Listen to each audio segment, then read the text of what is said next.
Unprotected sexual intercourse या फिर अगर कॉन्डम सेक्सुअल इंटरकोर्स करते समय फट जाए तो आपको क्या नेसेसरी स्टेप्स लेने चाहिए, उसके बारे में मैं यानी कि डॉक्टर पल्लवी मेहता आपको पूरी तरह से जानकारी देना चाहूंगी।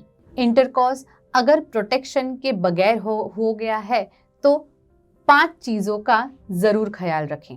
इंटरकोर्स करने के तुरंत बाद अपने प्राइवेट पार्ट्स को अच्छी तरह से क्लीन करें।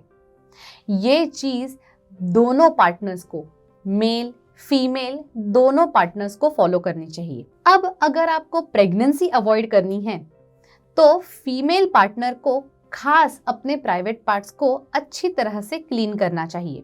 कई बार कई केसेस में हल्का सा पुश डाउन करने की भी सजेशन दी जाती है, जिसमें वजाइना के अंदर रेसिडुअल फ्लूइड को अच्छी तरह से वॉश आउट किया जाए। लेकिन इसी वॉश आउट प्रोसेस में वजाइनल डाउचिंग को पूरी तरह से अवॉइड करें। डाउचिंग की वजह से इन्फेक्शन या फिर कुछ स्पर्म्स ज्यादा अंदर पुश हो सकते हैं, इसीलिए वजाइना को सिर्फ पानी से ही क्लीन करें। इसका कारण होता है कि सेक्सुअल इंटरकॉर्स के दौरान सेक्सुअली ट्रांसमिटेड इन्फेक्शंस भी काफी आसानी से फैल सकते हैं। इन इन्फेक्शंस का फैलने की संभावना कम करने के लिए अपने प्राइवेट पार्ट्स को अगर आप अच्छी तरह से क्लीन करते हैं तो आपका इन्फेक्शन कैच करने की संभावना कम हो जाती है। Emergency contraceptive pills. Emergency contraceptive pills कुछ ऐसी दवाइयां होती हैं जो प्रेगनेंसी को अवॉइड कर सकती हैं। ये कॉन्ट्रासेप्टिव पिल्स ज्यादातर 72 घंटों के अंदर अंदर ली जानी चाहिए, यानी कि इंटरकॉर्स के 3 दिन के अंदर इन दवाइयों को कंज्यूम करने से आप प्रेगनेंसी को काफी ज्यादा हद तक प्रिवेंट कर सकती हैं, अवॉइड कर सकती हैं। इमरजेंसी कॉन्ट्रासेप्टिव पिल्स को डॉक्टर के प्रिस्क्रिप्शन की जरूरत नहीं रहती, इसीलिए आप एक केमिस्ट के पास जाके उन्हें अगर इमरजेंसी कॉन्ट्रासेप्टिव पिल चाहिए इतना ही अगर कहती है तो भी आपको केमिस्ट सही दवाइयां दे देगा। इन दवाइयों को कैसे कंज्यूम करना है उसके बारे में आप अपने केमिस्ट से पूछ सकती हैं या फिर उसके बारे में आप अपने डॉक्टर को भी पूछ सकती हैं। ज्यादातर इमरजेंसी कॉन्ट्रासेप्टिव पिल्स पे उसी के लेबल के ऊपर लिखा हुआ रहता है कि दवाइयों को कैसे कंज्यूम करना है। किस प्रकार की इमरजेंसी कॉन्ट्रासेप्टिव पिल ली जा रही है उस पे उसका डोसेज निर्भर करता है। अब समझिए कि अगर आपके 3 दिन ऑलरेडी बीत चुके हैं और आपने अभी तक इमरजेंसी कॉन्ट्रासेप्टिव पिल्स कंज्यूम नहीं की गई हैं, तो कुछ कॉन्ट्रासेप्टिव पिल्स 5 दिन तक भी आप ले सकती हैं। ये स्पेसिफिक कॉन्ट्रासेप्टिव पिल्स होती हैं जिनके बारे में आपको आपके केमिस्ट से बात करनी होगी कि आपको 5 दिनों वाली कॉन्ट्रासेप्टिव पिल चाहिए। अगर केमिस्ट को ये समझ में नहीं आ रहा है तो आपको डॉक्टर से मिलके 5 दिनों वाली इमरजेंसी कॉन्ट्रासेप्टिव पिल के बारे में पूछना बहुत ज्यादा जरूरी होता है। कॉन्ट्रासेप्टिव पिल्स को कंज्यूम करने के बाद कुछ ब्लीडिंग हो सकता है। आने वाली नेक्स्ट साइकिल में आपको ज्यादा ब्लीडिंग भी महसूस हो सकता है। आने वाली साइकिल आपको थोड़ी सी जल्दी भी आ सकती है। इन सारी चीजों की वजह से आपको डरना नहीं चाहिए। अगर आपका अनप्रोटेक्टेड सेक्सुअल इंटरकॉर्स रहा है तो आपको 3 हफ्ते के बाद प्रेगनेंसी के बारे में जांच करवानी चाहिए। कॉन्ट्रासेप्टिव पिल्स लिए गए हैं तो प्रेगनेंसी रहने की संभावना बहुत ज्यादा कम होती है, लेकिन पूरी तरह से एलिमिनेट नहीं होती। 3 हफ्ते के बाद आपके शरीर में बीटा HCG नाम के एक हार्मोन की लेवल धीरे धीरे करके बढ़ती जाएगी, जो प्रेगनेंसी का एक इंडिकेटर होता है। तो अनप्रोटेक्टेड सेक्सुअल इंटरकॉर्स के बाद लगभग 3 हफ्ते के ड्यूरेशन के बाद अपने आप को बीटा HCG के लिए जरूर चेक करें। ये एक ब्लड टेस्ट होता है जिसकी मदद से आपको ये समझ में आ जाता है कि आप प्रेग्नेंट है या नहीं।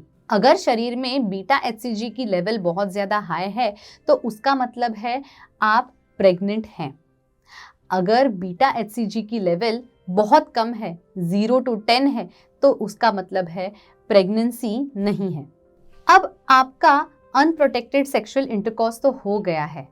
एट द सेम टाइम अगर आपको कॉन्डम के फटने का आवाज आ रहा है तो इंटरकॉर्स उसी समय रोक के अपने आप को अच्छी तरह से वॉश करें। कॉन्डम के फटने की वजह से, कॉन्डम के टेयर होने की वजह से स्पर्म्स स्लिप होके वजाइना में डिपॉजिट हो सकते हैं, जिसकी वजह से प्रेगनेंसी रह सकती है। अनप्रोटेक्टेड सेक्सुअल इंटरकॉर्स के बाद अगर 2 हफ्ते बीत जाएं तो अपने आप को अन्य सेक्सुअली ट्रांसमिटेड इन्फेक्शंस के लिए जरूर टेस्ट करें।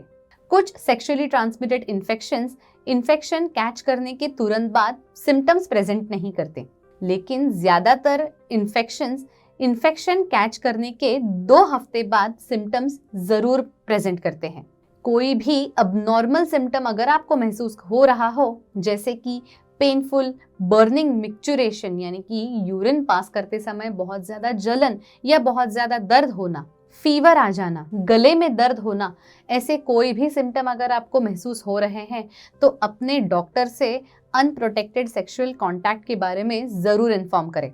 कुछ सेक्सुअली ट्रांसमिटेड इन्फेक्शंस जैसे कि गोनोरिया, सिफिलिस 2 हफ्ते के बाद अपने आप को प्रेजेंट करती हैं। अब सेक्सुअल इंटरकॉर्स किसी अनजान व्यक्ति के साथ हो गया है या फिर किसी कम पहचान वाली व्यक्ति के साथ हो गया है तो सेक्सुअली ट्रांसमिटेड इन्फेक्शंस का जरूर पॉसिबिलिटी रूल आउट करें।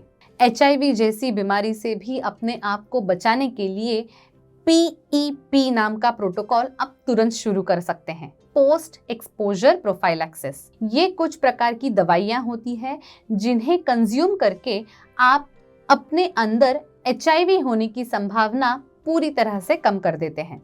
अगर आपको आपके पार्टनर के HIV स्टेटस के बारे में जानकारी है, अगर आपका पार्टनर HIV पॉजिटिव है तो आपको दूसरे या तीसरे दिन ही PEP कंज्यूम करने के लिए अपने डॉक्टर से मिलना जरूरी होता है। अगर आपको आपके पार्टनर के HIV स्टेटस के बारे में ज्यादा जानकारी नहीं है तो भी आप अपने डॉक्टर से मिलके PEP दवाइयों को किस तरह से कंज्यूम करना चाहिए, कितने दिन तक कंज्यूम करना चाहिए, इसके बारे में जरूर पूछ सकते हैं। ज्यादातर पोस्ट एक्सपोजर प्रोफाइलैक्टिक दवाइयां 28 दिन तक कंज्यूम करनी पड़ती हैं, लेकिन आपके HIV कॉन्ट्रैक्ट करने की संभावना कितनी ज्यादा हाई है उस पे आपके डॉक्टर आपको ये कोर्स कितने दिनों तक लेना चाहिए उसके बारे में जानकारी देंगे। अनप्रोटेक्टेड सेक्सुअल इंटरकॉर्स थोड़ा सा एंजाइटी इंड्यूसिंग हो सकता है, यानी कि आपको अनप्रोटेक्टेड सेक्सुअल इंटरकॉर्स की वजह से थोड़ा डर लग सकता है। प्रेगनेंसी रह गई तो, इन्फेक्शन हो गया तो, खासकर अगर आपका अनप्रोटेक्टेड सेक्सुअल इंटरकॉर्स किसी अनजान व्यक्ति से या फिर किसी कम पहचान वाली व्यक्ति के साथ हो जाए तो ये सारे इमोशंस आना बहुत ही ज्यादा कॉमन होता है। किसी के साथ भी सेक्सुअल इंटरकॉर्स करते समय एक इन्फॉर्म्ड कंसेंट होना बहुत ज्यादा जरूरी होता है। अपने पार्टनर को अनप्रोटेक्टेड सेक्सुअल इंटरकॉर्स के बारे में कंफर्ट है या नहीं, अपने पार्टनर को अनप्रोटेक्टेड सेक्सुअल इंटरकॉर्स के बारे में ज्यादा जानकारी है या नहीं, ये सारी चीजें समझने के बाद ही अनप्रोटेक्टेड सेक्सुअल इंटरकॉर्स करने का सोचें। पार्टनर को अच्छी तरह से जानकारी होने के बाद अगर आप सेक्सुअल इंटरकॉर्स करते हैं तो आगे चल के गिल्ट, एंगर या डिप्रेशन जैसे चीजों से आप अपने आप को परे रख सकते हैं। कई बार अनप्रोटेक्टेड सेक्सुअल इंटरकॉर्स अचानक से हो जाता है, एक्सीडेंटली हो जाता है, लेकिन इसके बाद बहुत ज्यादा डर लगने लगता है। अब क्या करें? अब किसे बताएं कि ऐसे हो गया है? टेंशन ना ले, अपने आप को सबसे पहले शांत करें। अनप्रोटेक्टेड सेक्सुअल इंटरकॉर्स की वजह से बहुत ज्यादा स्ट्रेस हो सकता है, बहुत ज्यादा डिप्रेशन आ सकता है, गुस्सा आ सकता है, बहुत डर लग सकता है। इन सारी चीजों को अवॉइड करने के लिए रेगुलर यूज ऑफ कॉन्ट्रासेप्शन जरूर करें। अलग अलग प्रकार के कॉन्ट्रासेप्शंस मार्केट में अवेलेबल हैं। कॉन्ट्रासेप्शन किस प्रकार का आपको इस्तेमाल करना चाहिए? बर्थ कंट्रोल पिल्स यूज करनी चाहिए, बैरियर कॉन्ट्रासेप्टिव्स यूज करने चाहिए, इंट्रा यूट्राइन कॉन्ट्रासेप्टिव्स यूज करने चाहिए। इनके बारे में अगर आपको ज्यादा जानकारी चाहिए हो तो हमारा कॉन्ट्रासेप्टिव्स का वीडियो जरूर देखें। इस वीडियो के डिस्क्रिप्शन में आपको रिलेटेड सारे वीडियोस की लिंक मिल जाएगी। Thank you.